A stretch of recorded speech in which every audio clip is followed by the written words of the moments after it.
I'm going to be mediating the conversation. I perhaps have a couple of questions myself, that I would love Guillermo to address.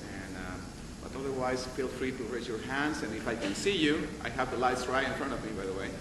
Then I'll call on you. Can you hear me in the back?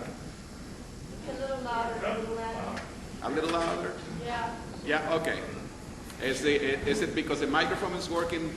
No. No, the microphone is not working. The mic's not working. Oh, I see. Now it's working. Perfect. Okay, thank you so much. Perhaps to start things, Guillermo, congratulations again on this, and thank you for the project. I gotta tell you, I miss Texas. I lived there 10 years, and I was recognized in actually not only Van Horn, which is part of the town where it's shot. Actually, I ate in that diner not very long ago. And they have a good chicken fried steak, actually. Yeah, it's not bad. And I was recognizing also the area, the border, the different area perhaps, isn't it? Where some of the things the crossing is happening. Yeah. First of all, thank you. Thank you for staying for this conversation. And I haven't seen the film in a long time, and I like it a lot.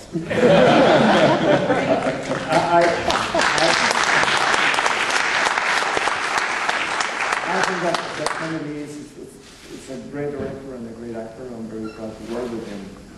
I really enjoy it.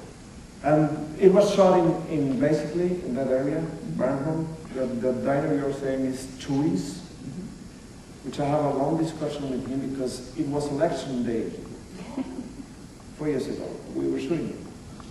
And Chewy, at that area, West Texas is very Democrat. And Chewy was voting for Bush. I said, why are you voting for Bush? Aren't you afraid of how responsible he's being with the budget? Yeah, I said, but he's not taking my guns away. He was very concerned about it. I think that when a country has an economic good level, the discussions become moral, and guns and gays become an issue. I think it's different now. So it reminds me, it was exactly 4 years ago with Chewy having this discussion about politics. And it was shot on Tommy Lee's ranch, most of it, 200,000 acres. I remember Tommy Lee going and talking about the leaves. You see that far away? Yeah, that's mine. You see that mountain there? It's mine. And it's a great ranch, a great place. I love the Southwest. I grew up very close to the border. Not that I grew up there, but because I'm a hunter, since I was a kid, I've been very close to that area. Melquiades Estrada, it's a friend of mine. He exists. He's a poor farmer in Mexico. He doesn't know how to write or read. Melquiades, Lucio, all the names of these characters are poor farmers from the area of Tamaulipas. Melquiades now lives in a secret town in Wisconsin. He's a wetback, like me. And it's an homage to them. He's still alive. I know he's pretty famous in Wisconsin. But the case itself, actually, did you take the case from the headlines, the incident that happened in Texas, the goat farmer that was killed actually or was that a coincidence? No, it's. I have this story in my mind since several years ago. I talked to, there was a Mexican revolution in the beginning of the 20th century, around 1910. And when I was a kid, I talked to a soldier, and he said in Nepal he was badly wounded. And he was lying among the corpses of horses and men, but he was alive, and the coyotes were eating the corpses. And the coyote was eating him alive, and he was just like, the coyote, to try to scare him. And I had this idea of a coyote eating something, eating a human body. And I was telling family that I want to talk about a Mexican legal alien killed and buried illegally. And I say, it looks a lot like a story of this guy who was shot hunting a coyote. Mm-hmm. So I use that hunting of coyote to put it to this story that I had in my mind for many years. I see. It's funny how things come together and fiction and reality. Yes, Daniel. Well, at the beginning you mentioned Cormac McCarthy's writing as something that you like, that you're tuned maybe with it.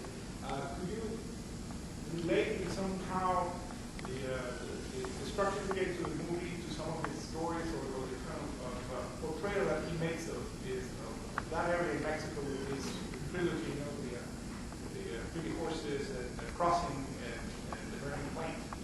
Well, of course, it's an area that Cormac McCarthy explores like this film. It's not a direct influence, Cormac McCarthy. It is not, but of course it has the same themes. I am obsessed with the weight of the death of the living ones. I've been repeating this once and again and again and again. I have a novel called The Sweet Scent of Death, translated in English. You are curious. It's also a movie. It's a very bad movie. But it's a novel. I sold the rights to that novel many years ago. And it's very close to this one. I even gave it to Tommy Lee and say, Tommy, what kind of tone is this going to have? So I gave him the novel. And in that novel, it's also, instead of putting a car freezer inside, they put like vodka or whiskey or something like that. So it's some things I'm obsessed. Also, The Sweet Scent of Death is a boy. It's how death influenced the living ones. It's in 21 grams. It's in The Burning Plane. It's in The Night Buffalo, my other novel. It's all around. It's in Babel also. And I have this obsession of Americans crossing Mexico. It's in Babel also. If you have seen Babel, these little two kids, Yeah. and The Burning Plane, the character Charlottesville crosses.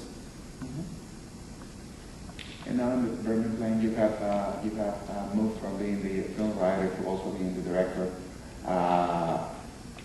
Can you talk a little bit about how does it feel being and having both responsibilities on you?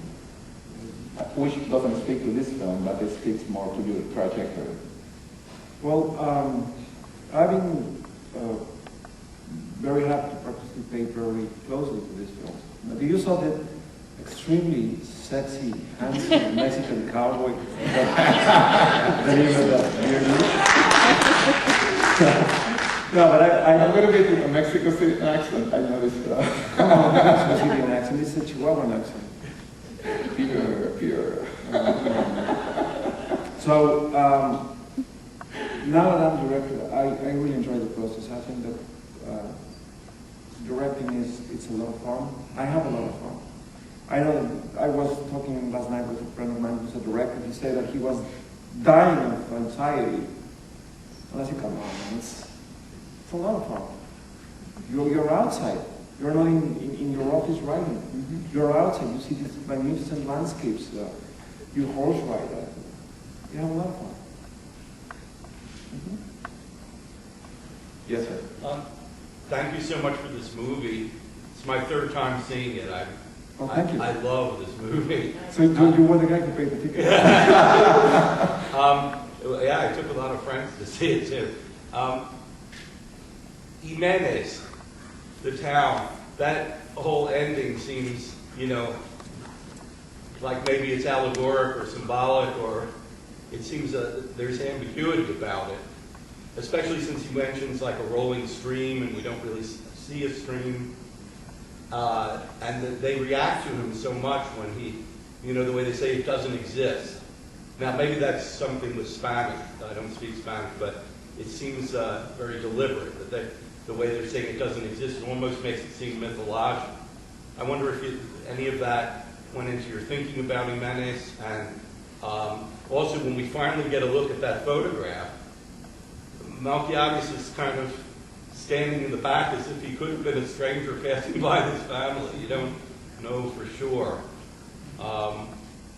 What did you have something in mind, or did you want to leave it mysterious?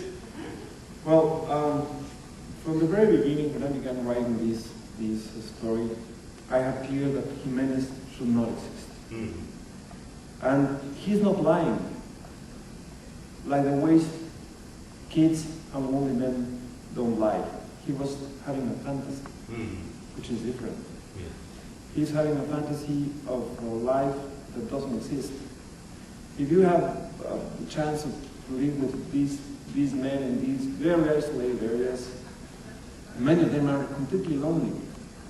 And I imagine this man as someone who lost everything in Mexico, and he's ashamed to tell the truth. So he invents this fantasy. Of course, it was this photography was in the back, and he stole it, and he invented everything. Uh-huh. I don't know. I try not to know too much about my characters. I remember there was one of these screenwriting gurus I attended. His course, and say, you must know everything about your characters. I say, and how they are going to surprise you if you know everything. So I don't know if he had a romance with the lady or not, but he was fantasizing. There's girls laughing in the cafe when he's asking. Yeah, that was Tommy Lee trying to put something in the background, like this woman is a little bit. Yeah, it was a little mysterious. Yes. Yes. Hi, I just wanted to ask, you mentioned last night and again today that it's a trilogy. Could you speak more of the third one? What it's about? When can it be expected? Yeah, well, I would like to write and direct the third one. I would not like to talk about it, because if not, how I'm going to surprise you. I just want to say something. It's called The Deer's Son, like the sun, not the sun. And it's deers in the desert came out like 6 o'clock in the afternoon. And at 6 o'clock in the afternoon in Huntsville, Texas, they execute prisoners. So it has to do with that. Yes, sir. Will there be another opportunity for you to appear in another of your films? As an actor? Yeah. Yes, I hope so. This guy, James Bond, Daniel Craig is quitting. So there are strong beginnings of Mexico with James Bond. Very good. No, I would love to act again. I studied acting many years. I don't know if it reflects on the screen. But I studied acting since I was at the age of 12 until the 22 years, and I thought that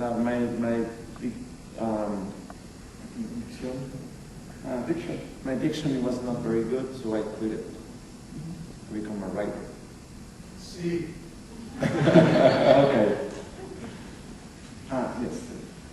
Well, you had a blind man that sort of helped them out, and then shortly after they crossed the river, which they crossed in the opposite direction. It seems very Greek, mythological, like the river Styx. Was that in your mind at all, or was it just coincidence? First of all, I think that the scene of the blind is one of the best I have written in my life. Personally, it breaks my heart. Yeah. I was very moved when I write. You know, writing is very hard because nothing exists. When you tell me about directing is a little bit easier because you have something you can interpret. But when you're writing this, you have to create a world. And I would love to direct that scene myself. I was thinking, like, should I keep it for later? Should I give it to this chance? Someone said this I think we need it. And it's mythological, but it's also real. These friends of mine, Melquiades Estrada, his grandmother was blind. And she lived with her daughter and a man. And the daughter and the man died. So she was alone. And I remember going in the evenings, it's a hamlet, it's basically 10 houses in the middle of nowhere.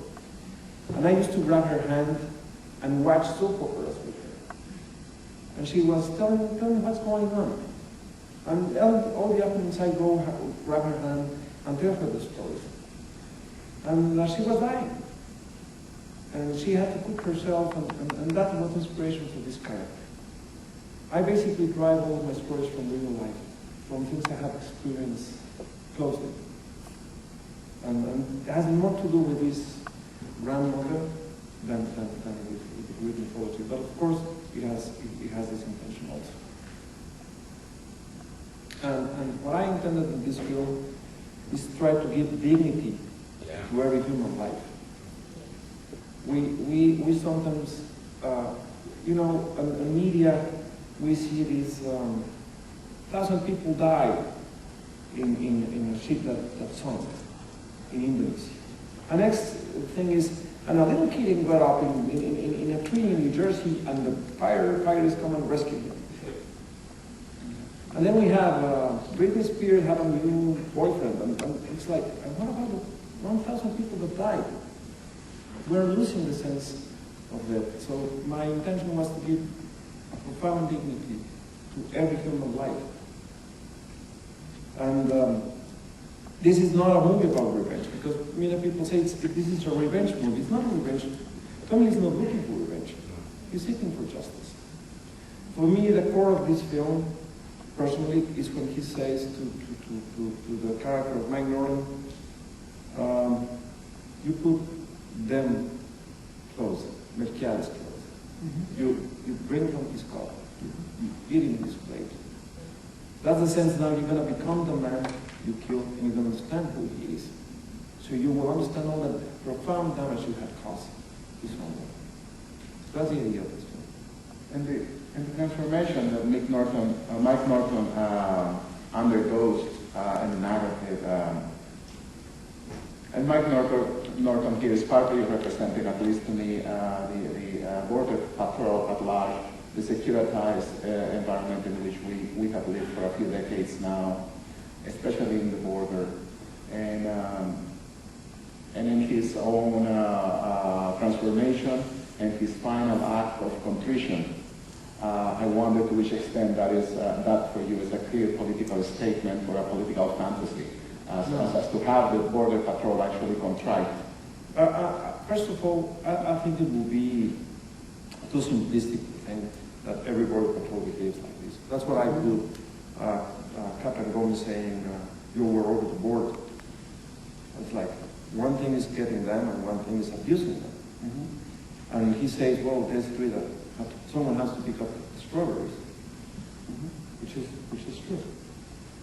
And it's not a political fantasy. It's just that every human life deserves respect. Even the most illiterate wetback deserves justice. And the death of someone will affect other people in the same way. So we should have respect for life. That's really, and of course it's political. Every time you have a relationship between both countries, it's political, but it's not like condemning anyone in any sense. And I don't think that this character represents the Border Patrol. That's fine. Did you also write it as a story of redemption? Because it seemed like Mike Norton sort of was pretty dead, toward his humanity was pretty dead or pretty numb or something, and then the whole journey that he had to go through brought him back to life again with his when he finally his feelings, and he got in touch with his feelings, and so it seemed like his soul was redeemed, and through this process, I imagine that was intentional. Well, yes. It's a beautiful interpretation. Yes, I think that in the end he understands life. He understands the deep damage he caused. He understands the deep damage he has caused to himself, the life he has been living, and he understands. And I will repeat, this is not a representation of anything. This is a man who has behaves like that, and he behaves like another thing. So some critics were very harsh on me, saying that I was mocking Americans, and I say, if I was mocking Americans, why have Pete broken so good? It's just, I just try to portray human beings. I teach classes for many years, and I always tell my students, never try to be deep. Never in your life. Don't try to be profound. Don't try to say important things. Just tell the story, and tell it the best way possible. If you are profound yourself, the story is going to be profound. But there's no will in art. There's no progress in art. There's no will because I cannot go and say, wait, I'm going to go and write a masterpiece. Hold on. I cannot even control writing a box office success. I cannot write a bestseller. There's no will. And there's no progress because Garcia Marquez's last novel is not better than 100 Years of Solitude. The last novel published in the world is not better than Quixote. So it's the only thing I wanted is to tell the story as humanly possible. We have been very fortunate in Mexico that your scripts have actually made or created so much of the attention that cinema in Mexico has received in the last year.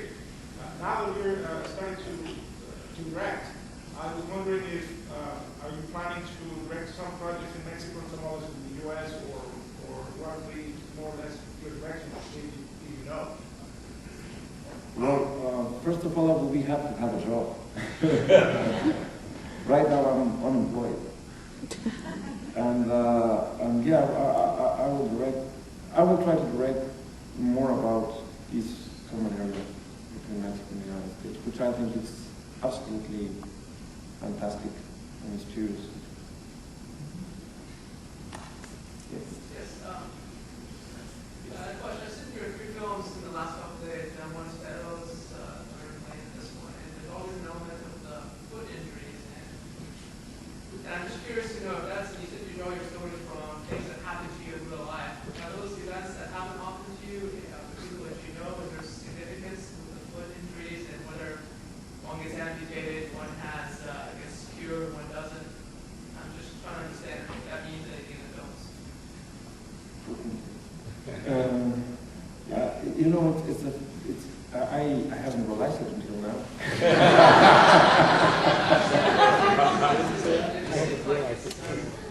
I think it was Valeria in... Yeah, Valeria, they have. She has very much. Yeah, the other one. Yeah, I don't know. I have a foot fetish. Yeah. Totally the wrong way. The other way, I saw a very beautiful woman with crutches, and I thought she had no leg. And I said, well, it will be the sex fantasy, but anyway. Yes. It seems that you have the theme of infidelity running through your movies. Can you talk to us a little bit about that? Yeah, there's always this question of. There's a beautiful book called The Separation of Lovers. Do anyone knows about it? It was written by an Austrian psychoanalyst, Igor Caruso. Brilliant book. And he said, if we live in a society that embraces love, why lovers in the sense of lovers, have to separate, to split? Why does being heterosexual and monogamous is a rule? And who is right? The society who imposes these rules, or who is wrong, sorry, the society who imposes these rules, or the people who break them? And I'm obsessed of love being subversive, aggressive, and dangerous, and love can kill. Love can destroy. And I'm obsessed with this since I was very young. And I think that what is the mechanism that pushes first a society to constrain love, and then people to break these laws, these rules, these secret rules, and that's the idea. I always like to question things, among them of fidelity, and for example, the presence of death. I think this is the first American movie that has a corpse as a protagonist. And when I was a kid, in 8th grade, 9th grade, in the classroom there was a real human skeleton. And I remember we dressed the skeleton. We put it in my coat, sometimes we put him a hat, and we had fun with the skeleton. It was a real skeleton, not plastic, an actual human being.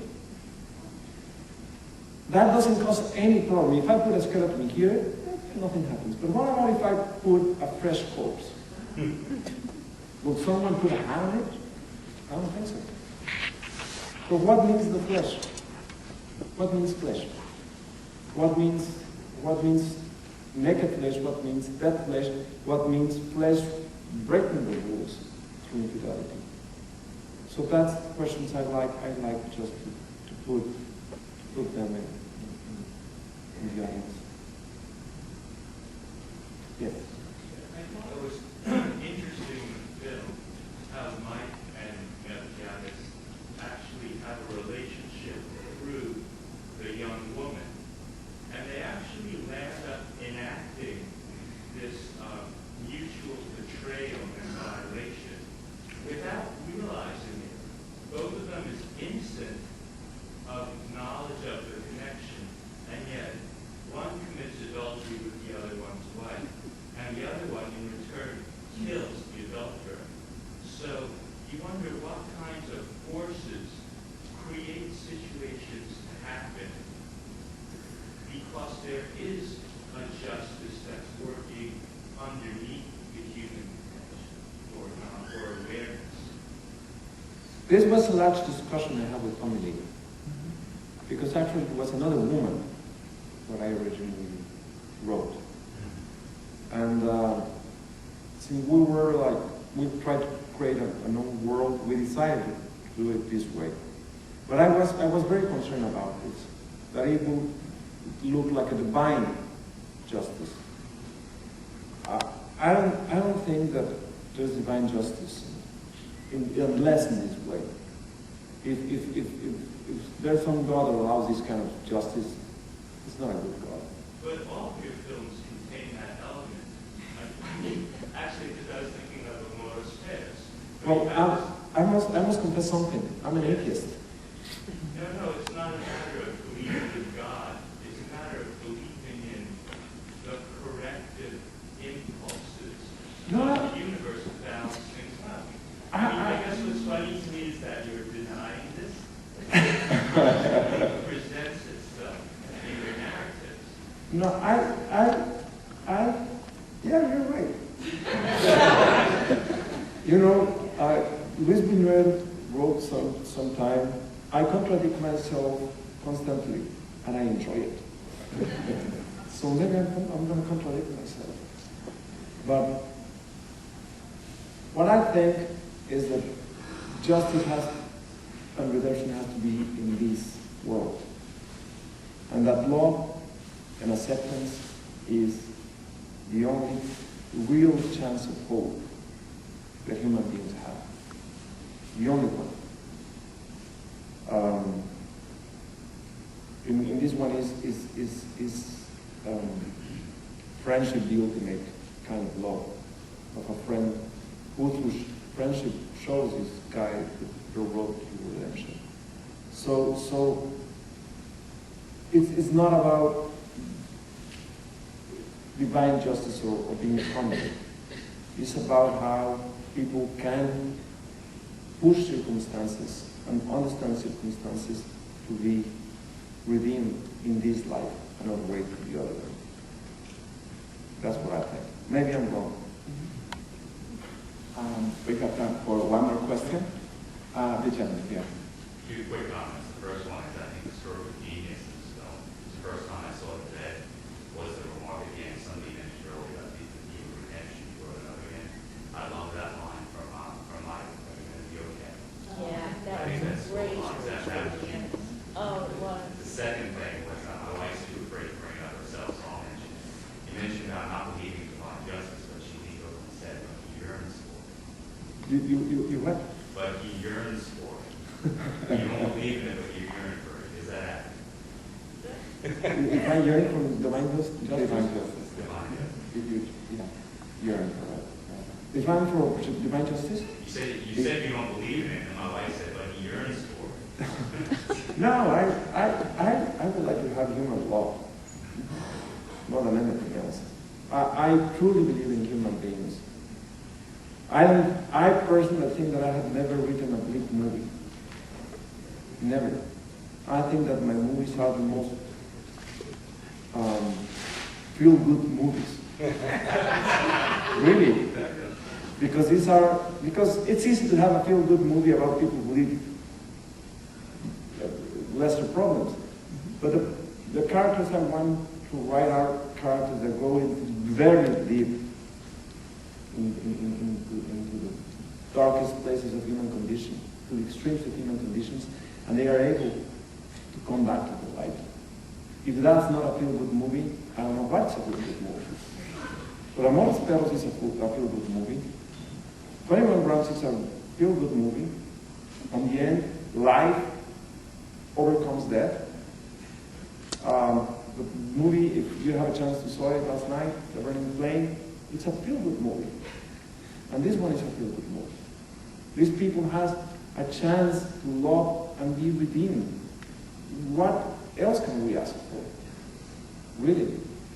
The chance to love is for me the real way of redemption.